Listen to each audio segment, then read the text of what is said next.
लाडकी बहीण योजनेअंतर्गत यापुढे एका कुटुंबातील केवळ 2च महिला लाभ घेण्यास पात्र असणार आहेत। यामध्ये एक विवाहित आणि एक अविवाहित अशा 2च महिला योजनेच्या पुढील लाभासाठी पात्र आहेत। आता हे कुटुंब म्हणजे नक्की काय, एक कुटुंब हे कसे ओळखणार, तर याबाबतची माहिती आपण या रीलच्या माध्यमातून घेणार आहे। त्यामुळे रील शेअर आणि अशाच प्रकारच्या महत्त्वाच्या माहिती व अपडेटसाठी आपल्या हक्काच्या पेजला फॉलो आणि सबस्क्राइब करायला विसरू नका। नमस्कार मित्रांनो, मी विराज। मुख्यमंत्री माझी लाडकी बहीण योजनेअंतर्गत यापुढे मिळणारे लाभ एका कुटुंबातील जास्तीत जास्त 2 महिलांना मिळणार आहे, ज्यातही एक विवाहित आणि एक अविवाहित अशा 2 महिलांना पैसे मिळणार आहेत। आता एक कुटुंब कसे ओळखायचे, तर एका रेशनिंग कार्डवर नाव असलेले सर्वचे सर्व मेंबर म्हणजे एक कुटुंब।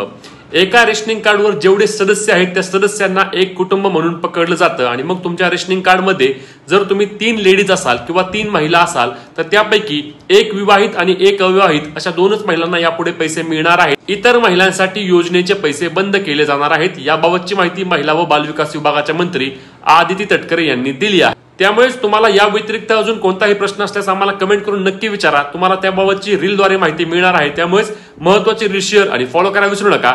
जय महाराष्ट्र।